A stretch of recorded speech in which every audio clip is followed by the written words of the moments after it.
Okay, for our New Testament reading, Ryan's going to click ahead. We're going to continue our Lenten custom of the spiritual practice of uh, Lectio Liberatio, which I need that first slide, Ryan, if you'll go back. Or a liberation reading of Scripture. And we'll have 4 readings of our text this morning from Matthew chapter 26, verses 6 through 13.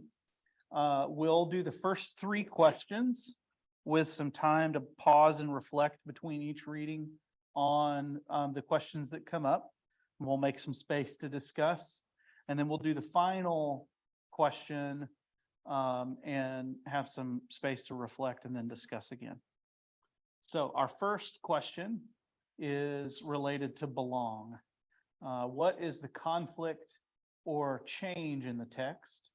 And who or what in the text connects to the story of your family or community of origin?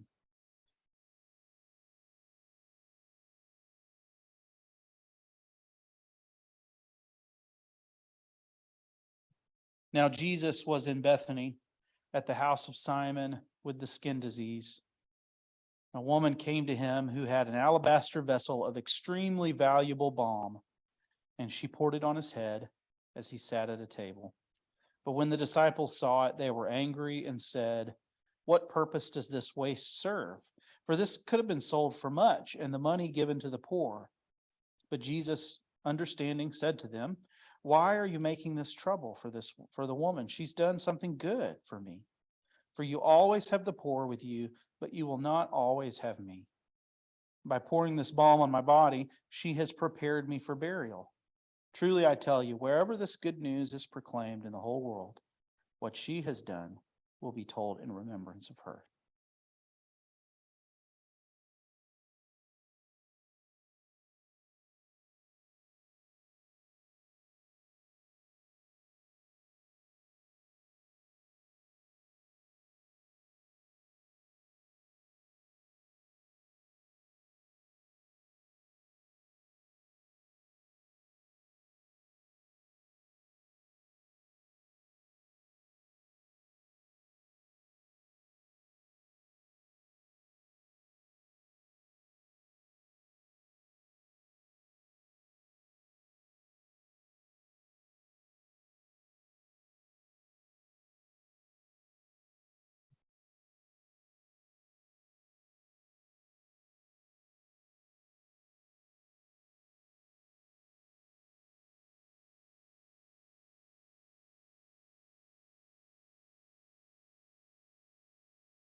Our second prompt is be bold. What policies and cultural norms is the text resisting or calling us to resist? Let's listen for this question in the next reading. Would somebody be willing to read it? You get the mic, Jules.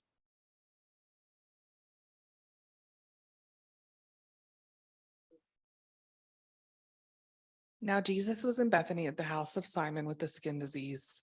A woman came to him who had an alabaster vessel of extremely valuable balm, and she poured it on his head as he sat at the table. But when the disciples saw it, they were angry and said, "What purpose does this waste serve? For this could have been sold for much and the money given to the poor." But Jesus, understanding, said to them, "Why are you making this trouble for the woman? She has done something good for me. For you all will always have the poor with you, but you will not always have me. By pouring this balm on my body, she has prepared me for burial. Today I tell you, wherever this good news is proclaimed in the whole world, what she has done will be told in remembrance of her." I'll return to our question. What policies and cultural norms is the text resisting or calling us to resist?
And our next question is become, what vision of healing and liberation does the text call forth?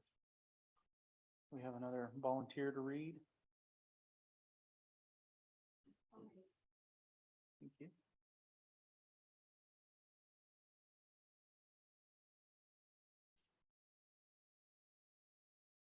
I'm waiting for you to put the next. You haven't memorized it already? Now Jesus was in Bethany at the house of Simon with the skin disease. A woman came to him who had an alabaster vessel of extremely valuable balm, and she poured it on his head as he sat at the table. But when the disciples saw it, they were angry and said, "What purpose does this waste serve? For this could have been sold for much and the money given to the poor." But Jesus, understanding, said to them, "Why are you making this trouble for the woman? She has done something good for me. For you always have the poor with you, but you will not always have me. By pouring this balm on my body, she has prepared me for burial. Truly, I tell you, wherever this good news is proclaimed in the whole world, what she has done will be told in remembrance of her."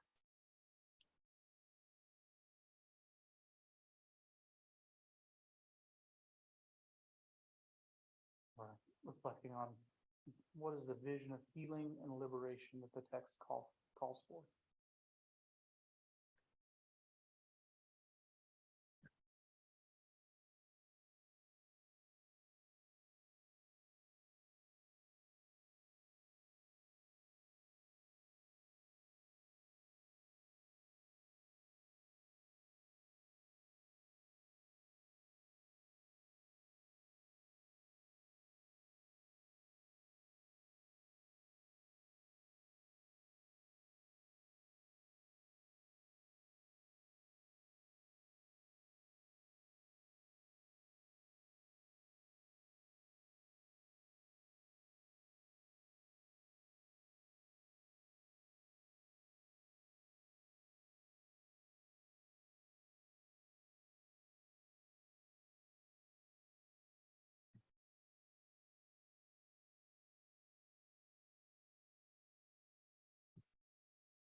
Okay, well, what reflections are surfacing for you about any of these questions?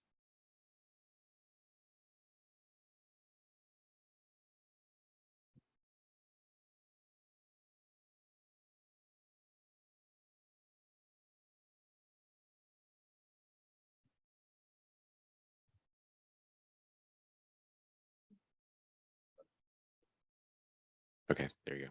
Like, like just kind of what have these questions like prompted in us? Is that kind of what I was drawn to in terms of like, I definitely connect with this idea of like, oh, you shouldn't be frivolous. You should like use your resources to help out the people and that kind of thing. So like that whole thing resonates with my background. And I guess like on reflecting like on the story in the past month or so, I have encountered a few people. Well, I guess a few people have helped introduce me more to like the use of art and like the importance of art,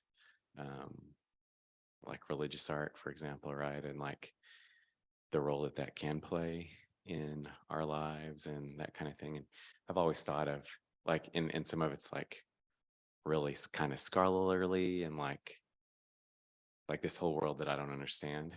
And it's like an aspect of Christianity that I don't really understand, if that makes sense. And so anyhow, initially my response was like, this all seems like a bunch of frivolity, you know, like, but then like just reflecting on the ways that some of that has been used in my own life, like some paintings have been used in my own life recently, or just stuff like that is like kind of opening me up to that. So as I hear the story, like I'm thinking about that perfume as like art or something, you know, something beautiful, right? That's being shared. And yeah, that's where my brain goes. Excellent. Thank you, Brian.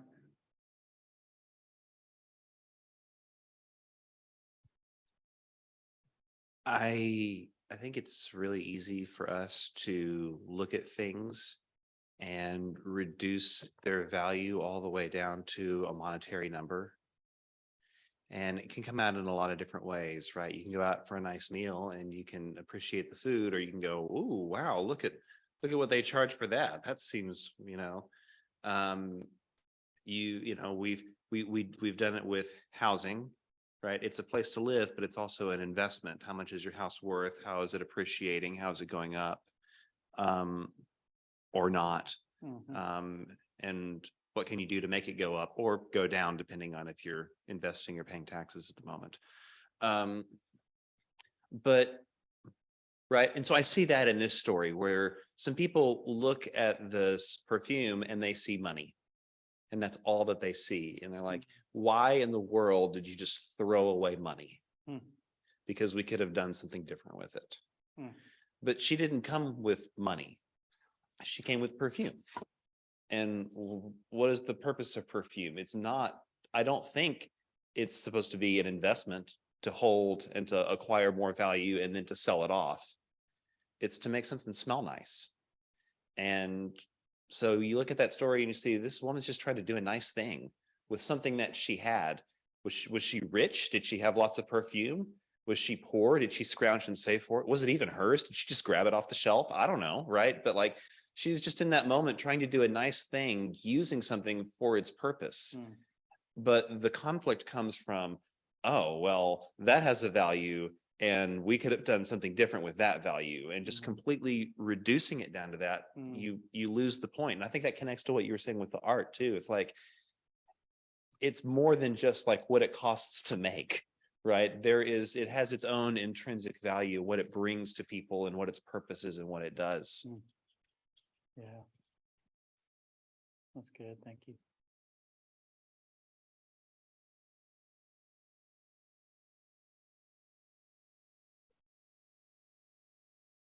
It just kind of reminds me of the importance of honoring and celebrating certain things, people, events, that, yeah, that's worth doing, even though it may cost something.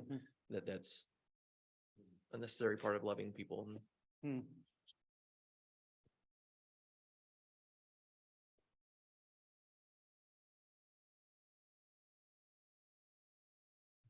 Yeah, as I reflected on this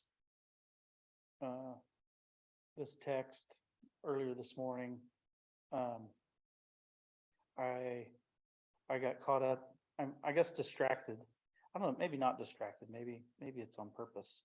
I gravitated to the line about Jesus saying, you always have the poor with you, but you won't always have me. And how this text, I've heard this text used as a,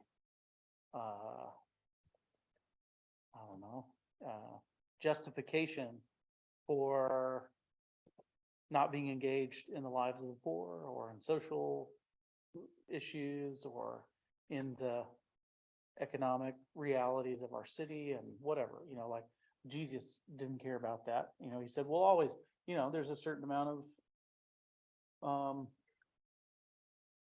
my words are not coming to me. Complacency, I guess, or relativizing. There's nothing we can really do about it. We're always going to have the poor with us. So let's focus on worship instead, and let's just do our worship services and be the church. And what I think is happening here. So I think that's a terrible reading of this text.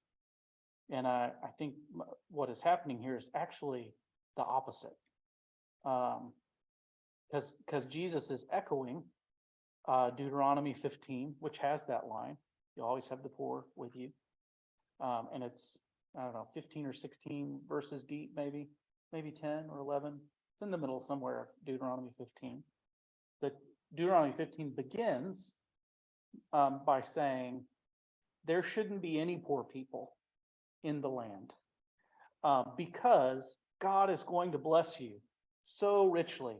You'll have so much abundance and resources there is no excuse for there to be folks in poverty in your midst. Because I'm going to take care of you that well. And then right after, Moses, the Deuteronomic writer, right after, I mean, maybe it's God speaking, right after this line about you'll always have the poor with you. First of all, the speaker here is saying you'll always have the poor with you on the heels of saying there shouldn't be no poor in the land. Well, you have the poor with you always, only if you're not faithful to God, only if you're not generous toward the poor. And on the backside of the same sentence, you'll always have the poor with you. So you should be open-handed to the poor. You should care for the poor. Context is important. I think Jesus is echoing this text with his disciples because they bring it up and say, well, shouldn't we give this to the poor instead? And the impact, I mean, there's so much irony dripping off what Jesus says, well, if you were generous in the way that this woman is being generous in this moment, we wouldn't have any poor. So it's a both and, I guess. And I don't feel like I'm articulating myself very well. I think this connects to, well, it connected to me to the ways that this text has been used to justify a lack of interest or a distance from or a lack of concern for folks in poverty because there are different or higher priorities. But I think Jesus is saying, yeah, worship in this person's honor of me is important. He's not saying caring for the poor is unimportant. It's yes and it's not either or. Yeah, it sets up this false dichotomy. Yeah. That you have to make a choice. Right. Right. We're either going to do this thing or we're going to save the poor. Yeah. But you're right. Like It's the disciples who are setting that dichotomy up, right? Yeah. By saying we should give this to the poor Right. instead, right? Yeah. Yeah. It's like, no, we should be able to do both. There's enough we can do both. Yeah, that's right. That's right.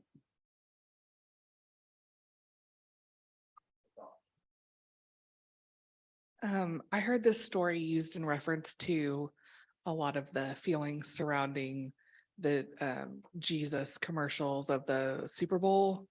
What was their tagline? He gets us. He gets us.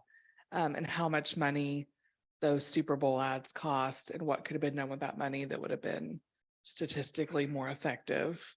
And the people who are very pro those commercials referencing this story as a way of explaining the heart behind, I think, what they were doing at that time. And, then some detractors came back with, it would be more apropos to compare it to if she had just poured it on the ground than Jesus' feet. I don't know. So it just gets me thinking of this dichotomy. It feels like in those mostly social media news driven scenarios, this dichotomy is set up. I would still challenge that use of money, but this dichotomy is set up of it has to be either or. And I see this word liberation and what Jesus is doing. And I think, man, maybe the liberation aspect of this is that we don't have to be judge and jury of what other people are doing and their heart behind it. And we could focus more on what do I have that I can pour out in the name of Jesus and maybe free us up from, at least I can speak for myself only, how bogged down I get in deciding what other people should or should not be doing with their time, monetary, emotional resources, whatever category you want to put it in. Thank you, Julie.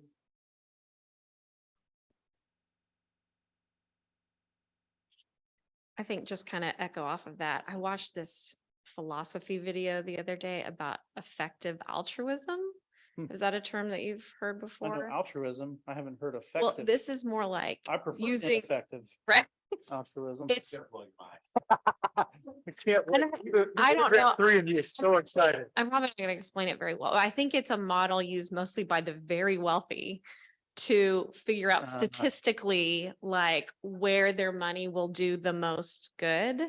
Like, I think just probably the Bill Gates and Bill and Melinda Gates Foundation, like, I think they have used this model of like, okay, well, where we like, okay, we got to tackle malaria or HIV, and that will do the most good for the most people, which is not, it's not a bad thing. But I think, like you said, like we can't, there are other things like, it's not like, oh, well, the person living next door to me isn't poor enough, so I can't like help her. I should be helping this person who lives in another country. They're more poor.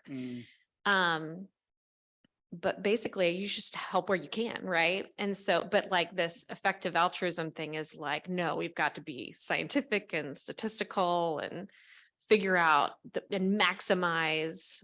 When you use words like maximize, I feel like that just, it all comes apart, like why you're doing it. It's not that that's a horrible thing, and this is really a billionaire problem more than it is maybe an us problem, because we're just going to be able to help where we can. We don't have the resources for that. But I just thought that was kind of an interesting connection. Yeah. The other thing that talking about all this makes me notice in this story is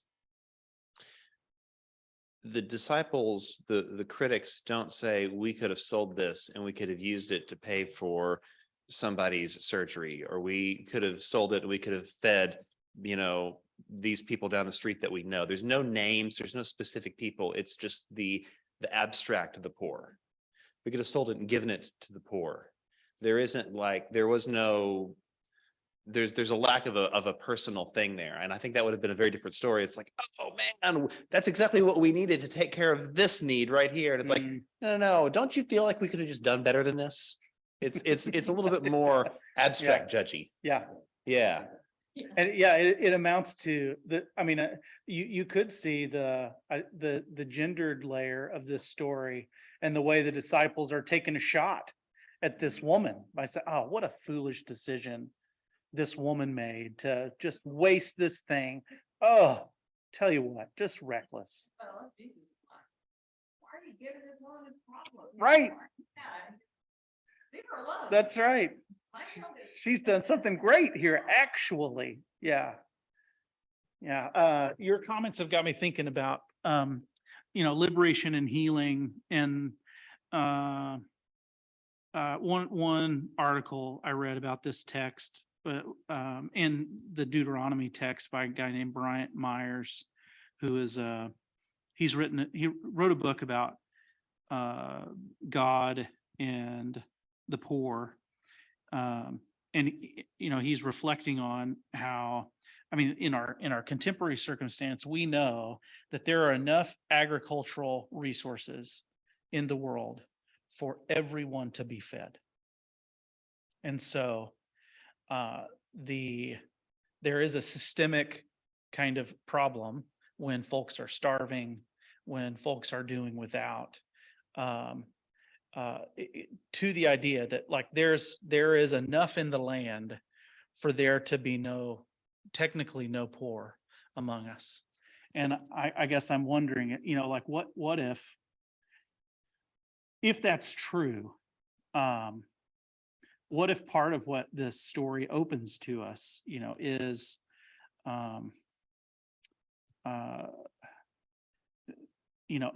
I guess a picture of the future, or even a picture of the present, like the lavish kind of generosity of this woman toward Jesus. It images a world in which not only does everybody have enough and we share with each other, but there's even enough to celebrate and honor each other. There's enough to appreciate beauty for beauty's sake, and not simply its capitalistic value, that we feel like we have to survive or fend off death or insecurity or whatever by reducing everything to its economic value. What if that's part of the vision that this story, if we could see the world the way this woman does, not only would it improve our relationship with God and our relationship toward others, where we have this spirit of generosity and honoring of each other, it would improve the lives of our poor neighbors too. It would address the poor always being among us as well. Yeah. Okay. I feel like maybe that I said that a little better than my ramblings on Deuteronomy 15 the first time. Okay, let's read it one more time. Our last question. Be still. What is the text calling you personally or us communally to pay attention to in yourself to more fully support this resistance and vision? We have a final volunteer to read as we consider this question. Thanks, Ted. Now Jesus was in Bethany at the house of Simon with the skin disease. A woman came to him who had an alabaster vessel of extremely valuable balm, and she poured it on his head as he sat at the table. But when the disciples saw it, they were angry and said, "What purpose does this waste serve? For this could have been sold for much and the money given to the poor." But Jesus, understanding, said to them, "Why are you making this trouble for the woman? She has done something good for me. For you always have the poor with you, but you will not always have me. By pouring this balm on my body, she has prepared me for burial. Truly, I tell you, wherever this good news is proclaimed in the whole world, what she has done will be told in remembrance of her."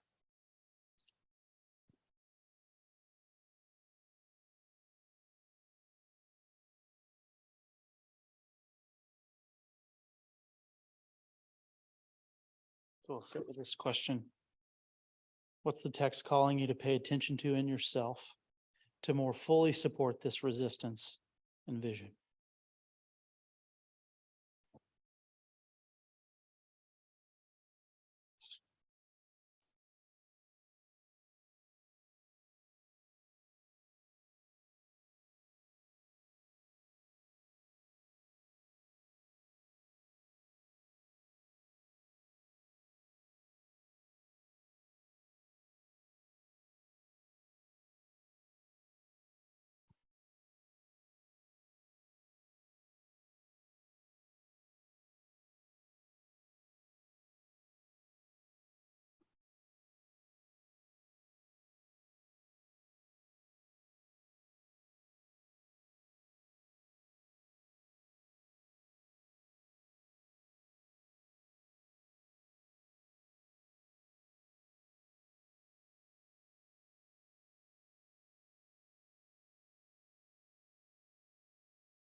Anybody want to share something that surfaces for them? I think I'll start just to break the ice. I was thinking about driving here this morning. Ryan Kiser's getting his learner's license hours in. And so he drove this morning and we're still on surface streets. It's all part of the process.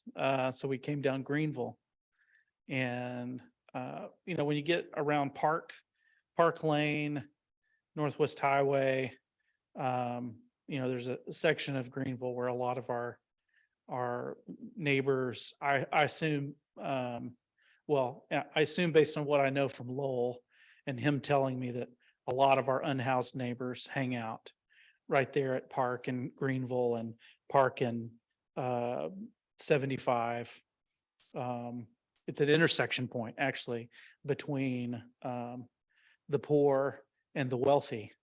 Lowell says the most lucrative place to panhandle.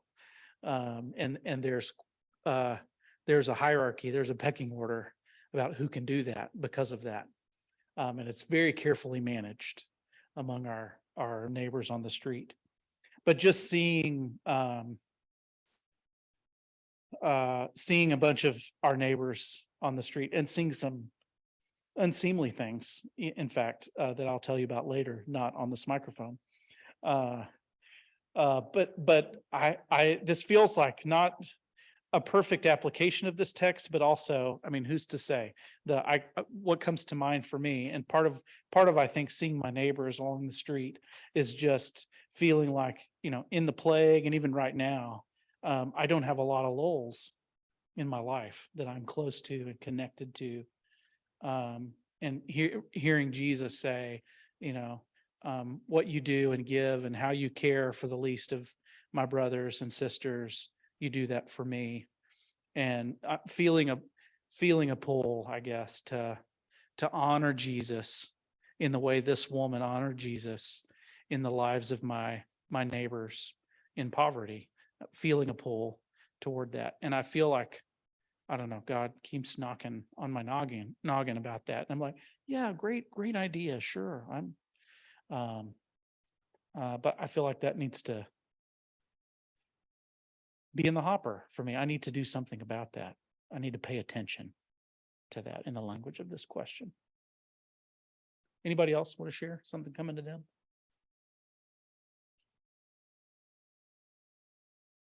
One thing it reminds me of is there's two quick stories I've read this week. I have a tendency to, if I agree with someone, generally, I put them in one category, and if I disagree with them, I put them in another category, and I don't pay attention to anything. Nothing they can do is right. That makes a lot of sense of my experience of you, feeling like I know what category. Yeah, I'm you in know, right now. I try to be upfront with you about where you are. Yeah. So, Kyrie Irving, one of y'all, basketball player, just got traded, big star. He got a very checkered past, a lot of bad stuff, he said a lot of bad stuff. Kind of a strange dude. But, they were talking about on the radio this week. He has a tendency to surf through, the fundraising, when you fundraise, GoFundMe. He surfs through GoFundMe and will find something that touches him and then donate a large, $50,000 to this GoFundMe. And he's done that. They've brought up like 3 or 4 times since he's been in Dallas. He's done that. And I thought, people are more complicated than I tend to make them. And I also read something this week where y'all may have seen this too. Nicholas Kristof in the New York Times wrote an article that George Bush did maybe the best policy in the history of the presidency by giving all this money to Africa to beat AIDS, save 25 million lives likely. And, also you can disagree with a lot of things that he may have done, the war and all the things that didn't work out well.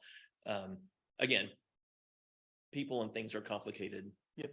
And this lady may not have had a great past. Who knows? I don't know. Maybe she had a great past. Maybe she'd had a checkered past, but she did this great thing. And you can celebrate that one thing without having to put them all in a category and ignore everything they've ever done. Yeah. I was wondering if you're going to say, so we need to give the disciples, and we need to give them a break for really screwing it up in this story. Yeah. I was trying to land on the other side and give her credit for doing something that maybe she wasn't getting credit for. Yeah. No, that's good.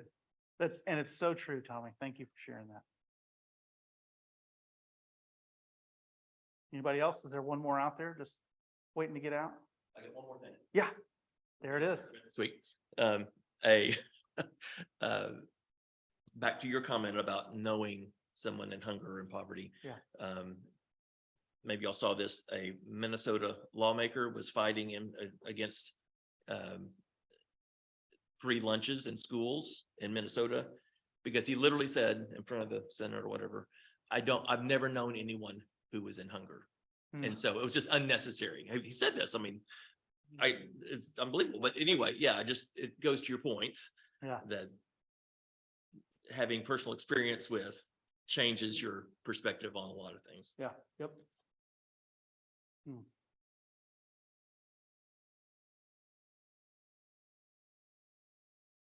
Well, thank you all for reflecting on this story. May we honor God, honor Jesus in the spirit of this woman with generosity, with extravagance, and in the spirit of Jesus too, may we also honor and care for and know our neighbors in poverty and even encounter Jesus in those neighbors. Amen.